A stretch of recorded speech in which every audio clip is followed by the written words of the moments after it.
Shalom. Je vous salue, bien-aimés du Seigneur. Je viens, par cet audio, rendre gloire au nom puissant de Jésus-Christ. En effet, j'étais au niveau où j'enlevais des choses dans mon appareil génital, dans mon sexe. Et le troisième jour, où au matin où j'ai mis encore Congo Caillé, j'ai commencé encore à tirer, à enlever des choses dans mon sexe. C'est facile, je crois que quand j'enlevais jusqu'à un moment donné, c'est comme si c'était terminé. Parce que pendant que j'enlevais, l'homme de Dieu a donné une parole pour dire que il y a un serpent qui sort. Et c'est comme ça que j'ai tiré jusqu'à ce que ça soit terminé. Et dans mon esprit, j'entends la voix qui me dit de mettre le sang de Jésus. Et donc j'ai commencé à invoquer le sang de Jésus. Et quand j'ai fini d'invoquer le sang de Jésus, avec ma main, je faisais le geste comme pour nettoyer, sans avoir à toucher à mon appareil génital, mais ma main faisait comme quand on nettoie quelque chose. Ça nettoyait, ça faisait le geste. J'ai commencé à dire des paroles, que je suis enfin propre. Et après ça, je concorde un autre jour encore, ou toujours encore après pendant la prière de Congo qu'a bien aimé, j'ai encore manifesté. J'enlevais des choses de mes cheveux, dessus moi, je retirais des choses, j'enlevais des choses, je retirais, j'enlevais. Et quand tout ça est fini, et maintenant, j'ai commencé à dire que maintenant je vais vivre la belle vie que le Seigneur m'a donnée. Bien-aimé, je déclarais des paroles sur ma vie au travers de ma bouche. Je déclarais de belles paroles sur ma vie au travers de ma bouche. Je prophétisais en fait. Et c'est comme ça, quand je finis, maintenant, c'est comme si c'est le Seigneur maintenant qui parlait de ma vie, qui parlait sur ma vie, bien-aimé. Ah, bien-aimé, c'était beau. Comment je peux dire, je sais pas si je dis c'était beau à voir, mais c'était beau en temps, bien-aimé. C'était des oracles du Seigneur sur ma vie, bien-aimé. Le Seigneur me montrait, le Seigneur me décrivait son cœur pour moi, son appel sur ma vie. Sur pourquoi lui m'a créé. Ma vie que l'ennemi m'a cachée et que je pensais que cette vie que je vivais, elle était la mienne. Bien-aimé, c'était beau. Bien-aimé, c'était un moment merveilleux, bien-aimé. Le Seigneur parlait sur ma vie. Bien-aimé, à un moment donné, j'avais mes deux téléphones devant moi. J'avais voulu mettre le dictaphone pour être sûr de tout enregistrer, mais c'était tellement spirituel pour ne pas couper la chose. Je me suis gardée d'essayer de toucher quoi que ce soit. J'ai dit, ce que mon esprit pourra garder, pourra retenir, ça va retenir.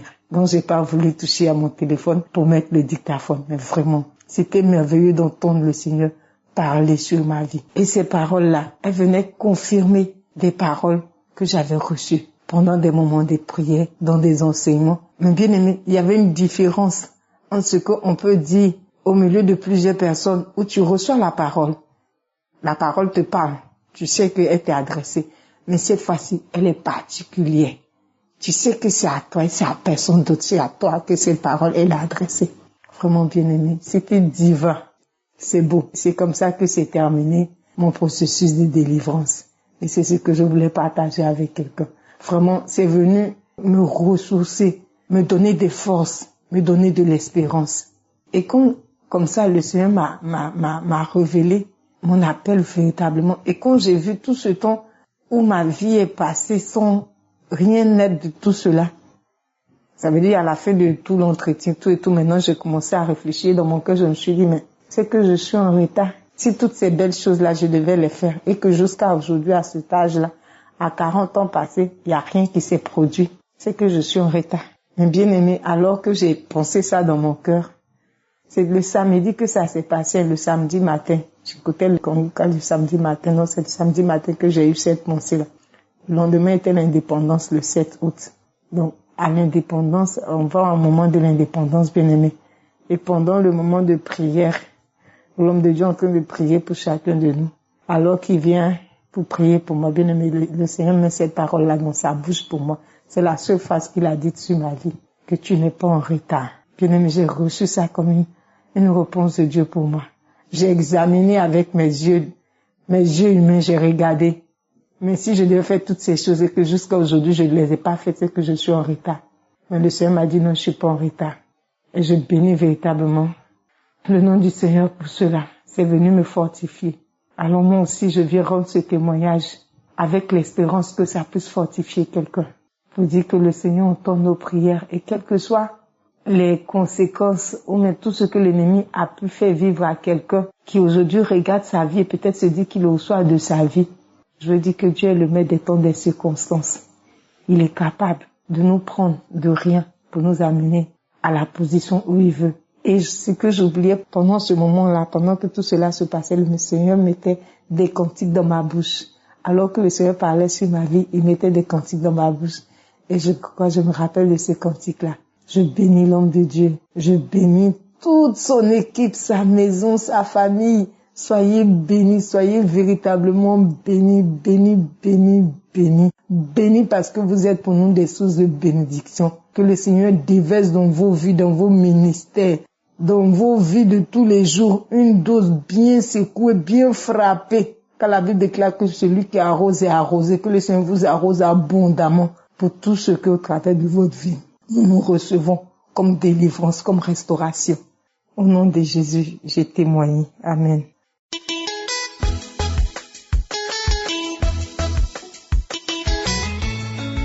Gloire soit rendue à l'Éternel des armées pour tout ce qu'il fait dans nos vies. Et j'ai été guéri la dernière fois d'un mal de hanche atroce. En effet, le vendredi 31, je me portais très bien. Et par contre, le samedi matin, quand je me suis réveillé, je ressentais une douleur atroce au niveau de ma hanche. Il m'a été même difficile de descendre du lit ce jour-là. Donc, tout au long de la journée, tellement la douleur était atroce, j'ai essayé de prendre un produit, mais ça n'allait pas. Jusqu'à tard dans la soirée, ça n'allait pas toujours, ça n'allait pas. À chaque fois que je veux m'asseoir, la douleur est vraiment encore plus forte. Et là, il m'est venu à l'esprit de prendre une prière de samedi de l'émission Kangoka. Donc, je suis rentré dans les archives au mois de mai 2020. Donc, j'ai pris une prière là-bas. Et j'ai commencé par prier avec Christ. Il priait. Donc, je dirais vers la fin de sa prière, il a mentionné que il parlait de connaissance, qu'il y a un homme qui souffrait atrocement au niveau de la hanche, qu'il soit guéri. Et là, j'ai crié que c'était moi. J'ai crié que je reçois la guérison. Il faut avouer que ma guérison n'a pas été instantanée. Non, ça a été plutôt progressive. Donc, le dimanche, j'ai senti que il y a eu beaucoup d'amélioration. Le lundi, l'amélioration a continué. Et le mardi, j'ai constaté que je suis complètement guéri. Témoigner est très difficile très souvent. C'est très difficile de témoigner très souvent. Donc aujourd'hui, j'ai encore écouté des témoignages et je me suis dit tiens, il n'y a pas de petits témoignages. Il n'y a pas de petits témoignages. Donc j'ai voulu remercier Dieu, remercier aussi Christ pour tout ce qu'il fait. Je remets sa famille entre les mains du Seigneur. Que le Seigneur leur accorde la santé surtout. Également les intercesseurs, que Dieu les prenne davantage, que Dieu les fortifie. Je remets également les partenaires entre les mains du Seigneur, que leurs activités prospèrent et que le Seigneur les bénisse. Gloire à Dieu, j'ai témoigné. Merci.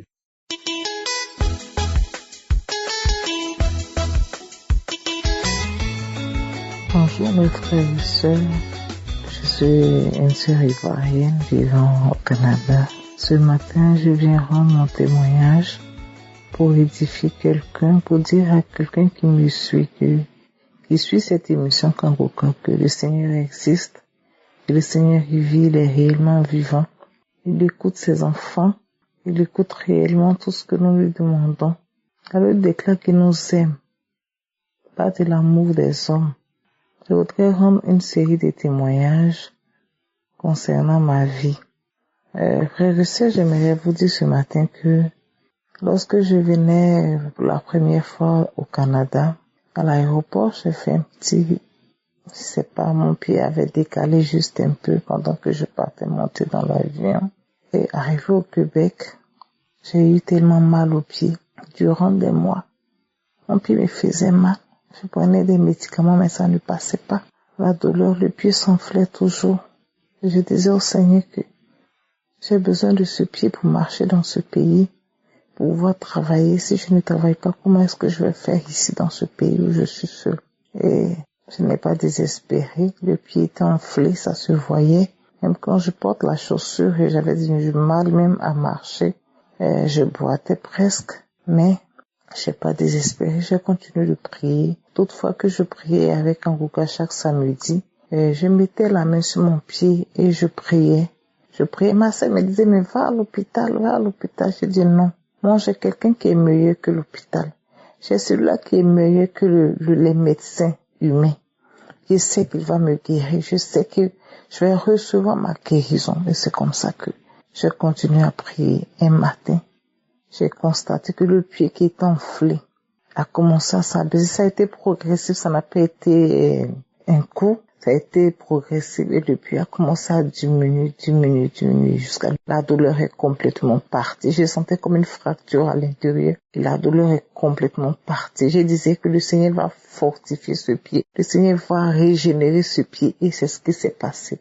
Le pied a été régénéré, fortifié pour que je pouvais bien marcher. Et je rends gloire à Dieu pour ce qu'il a fait pour moi. Je lui dis merci. À qui irai-je? C'est lui seul qui puisse nous guérir. C'est lui seul qui puisse nous restaurer. Dans nos moments de faiblesse, c'est lui seul.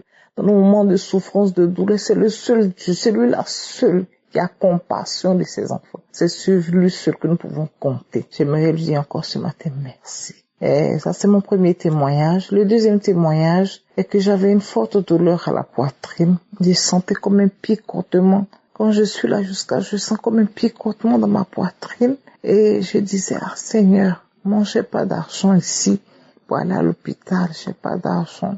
Aide-moi, je t'en prie, Seigneur. Si je ne ressens plus ces douleurs, je vais rendre témoignage pour édifier quelqu'un, pour dire que même si tu n'as pas l'argent pour aller à l'hôpital, tu peux compter sur le Seigneur. Parce que lui voit et lui sait tout. La Bible déclare qu'il s'appelle El Roi, le Dieu qui voit et qui sait toutes choses. Donc, j'ai commis ma confiance totale au Seigneur. Et j'ai commencé à prier. Je voulais revenir d'abord sur un petit point. Avant que je ne vienne dans ce pays, en Côte d'Ivoire, j'étais allée voir un médecin. Ma tension montait, j'étais allée voir un médecin. Il devait me donner un médicament à vie. Moi, je suis une jeune femme. Je suis pas une vieille personne.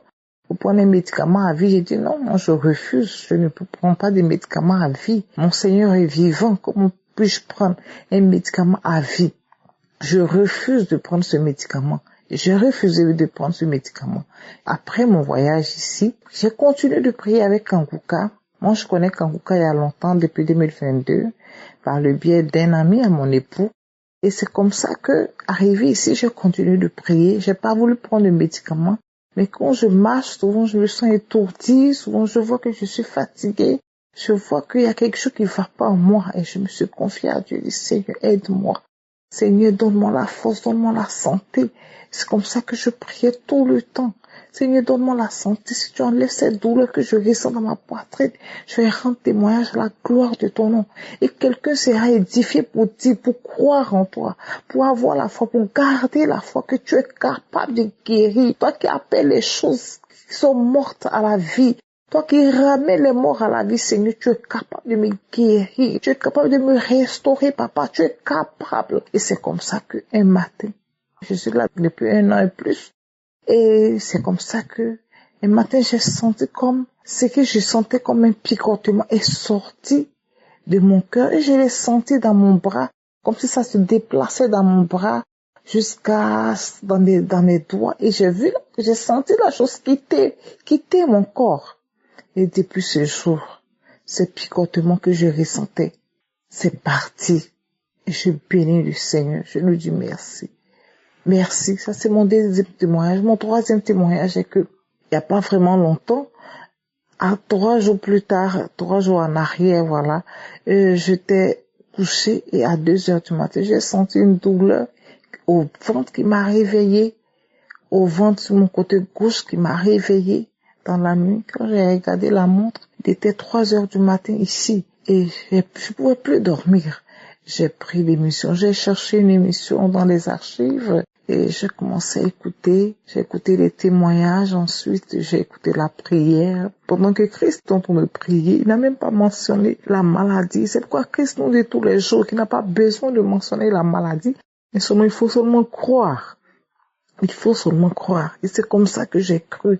Même quand il n'a pas mentionné qu'il y avait une femme qui avait une malle au ventre, même s'il n'a pas mentionné ça, peu m'importait cela, qu'il mentionne la maladie ou pas. Il a fini de prier. J'ai dit instantanément, quand la prière est finie, instantanément, j'ai dit la douleur a disparu et je me suis endormie jusqu'au matin. Je viens dire merci au Seigneur. Je viens dire merci aux intercesseurs. Je viens dire merci aux partenaires de Kankuka. Je viens dire merci à toute l'équipe Kankuka. Merci à l'épouse de Christ qui le soutient jour et nuit. Oui, je veux dire merci à tous ceux qui écoutent Kankuka, à tous ceux-là qui témoignent. Oui, les témoins viennent nous faire du bien, viennent renforcer notre foi en Jésus-Christ, car nous savons le seul Dieu qui puisse nous exaucer. Je vous remercie et merci encore à tous. Merci. Que le Seigneur bénisse chacun d'entre nous. Merci pour tous ceux qui écoutent, que le Seigneur se souvienne de vous. Au nom de Jésus, j'ai témoigné. Amen.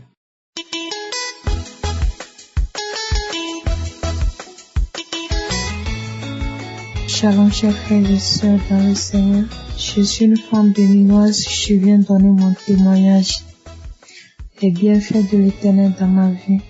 L'Éternel m'a délivré des bourdonnements dans mon oreille droite. Il m'a délivré de la malédiction familiale. Il a transformé ma vie de prière. Depuis le début de cette année, je sens des bruits dans mon oreille droite depuis janvier. Et le bruit devenait de plus en plus fort.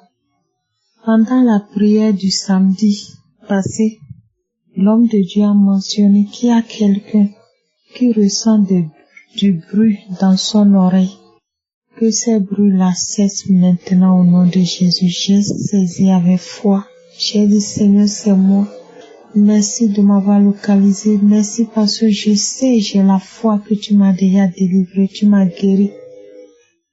Et le bruit s'est arrêté instantanément. Depuis samedi jusqu'à ce jour, aujourd'hui on est au mardi, je n'ai plus jamais ressenti ce bruit-là. Ce même samedi, j'ai écouté samedi soir avant de me coucher, j'ai réécouté l'enseignement sur la malédiction familiale. Et cet enseignement, ça fait déjà plusieurs fois que je l'écoute. Je l'ai écouté au moins plus de 8 fois déjà que j'écoute cet enseignement. Mais je n'avais jamais eu ces manifestations. Donc le samedi passé, lors de la prière, après l'enseignement sur la malédiction familiale, pendant que l'homme de Dieu priait, je me suis mise à vomir. J'ai vomi, ce que je n'avais jamais eu. J'ai vomi tellement. Et je disais merci Seigneur, parce que c'est ma délivrance. Je sais que c'est ma délivrance. Et j'ai rendu grâce à l'Éternel. J'ai vomi tellement. Tout ce qui était dans mon ventre, j'ai tout évacué. J'ai évacué tout ce qui était en moi. Et après la prière, j'ai continué par vomir. J'ai continué par vomir pendant un bon moment. Après les vomissements, c'était les crachats. Je crachais par seconde, à tout moment je crachais. Toute la nuit, j'ai passé toute ma nuit à cracher. Si bien qu'à un moment donné, j'étais obligée de prendre un pot pour déposer à côté. J'ai craché toute la nuit. Le lendemain, toute la journée, c'était pareil. Je sentais la nausée, je crachais. Vraiment, je remercie l'Éternel pour ma délivrance. Je remercie l'Éternel qui m'a délivré de la malédiction familiale, qui m'a délivré des bourdonnements dans mon oreille et qui a transformé aussi ma vie de prière parce que l'enseignement sur comment jeûner m'a beaucoup aidé. Ça m'a beaucoup aidé parce que depuis que je suis chrétienne, je n'arrive pas à jeûner. Je n'arrivais pas à jeûner. C'est pas que je ne voulais pas, je voulais, mais je n'arrivais pas. Quand je commence, je n'arrive pas à aller jusqu'à midi. Et depuis que l'homme de Dieu nous a enseigné sur comment jeûner et tout, Aujourd'hui, j'arrive à jeûner facilement. J'aime même toujours le plaisir de jeûner. Je prends un plaisir pour jeûner. Donc, pendant qu'ils nous enseignaient sur le jeûne, ils ont fait un programme de jeûne et prière dans mon assemblée de 2 semaines. J'ai pu jeûner facilement, sans problème. J'ai tenu jusqu'au bout. Et après ça, j'ai fait l'effort de jeûner 1 fois par semaine. Mais quand il y a une situation particulière, je fais le programme, je jeûne sans problème. Je jeûne même avec plaisir. Et je dis merci à l'Éternel qui a transformé ma vie de prière. Aujourd'hui, j'ai la paix du cœur, j'ai la paix intérieure, la paix inexplicable. Aujourd'hui, je ne me lamente plus. Or avant, c'était les lamentations totales. Je ne me lamente plus. J'accepte la volonté de Dieu même lorsqu'elle est contraire à la mienne. Je confie toujours ma journée à l'Éternel. Je ne sors jamais de chez moi sans prier. Je suis quelqu'un, avant, si j'ai un problème ou si je suis en colère, je cherche à prendre de la bière pour me calmer. Bien vrai, je ne fréquente pas les bars, les maquis et autres, mais je sortais payer pour ramener à la maison et boire dans ma chambre. Je prenais de l'alcool quand je suis en colère. Je prenais de l'alcool quand je suis dans la joie. Mais aujourd'hui, je ne prends plus l'alcool, je ne bois plus. Je ne supporte même plus l'alcool. Et je rends grâce à l'Éternel. Je remercie l'Éternel qui a transformé ma vie, qui a changé ma façon de voir les choses. Aujourd'hui, j'ai la paix. Avec moi-même, la paix intérieure. Je ne m'énerve plus. Peu importe ce que les gens font, peu importe ce que les gens disent de moi, ça ne me dit plus rien. Je dis toujours c'est ce que l'Éternel pense de moi qui est important. Je m'entends avec tout le monde. Je ne me prends plus la tête. Je ne m'énerve plus contre les gens. Vraiment. Je remercie Christ qui ne cesse de nous enseigner la parole de Dieu, qui ne cesse de nous aider à demeurer dans la foi, à avoir plus de foi, à garder la foi. Je remercie tous les intercesseurs, je remercie ses collaborateurs, je remercie Madame Christ et toute sa famille. Je remercie tous les partenaires de l'émission Kangoka, ceux-là qui mettent la main dans la poche pour que nous soyons toujours enseignés, pour que nous puissions écouter les enseignements. Que Dieu bénisse tout le monde, que Dieu vous fortifie. Shalom, j'ai témoigné. Amen.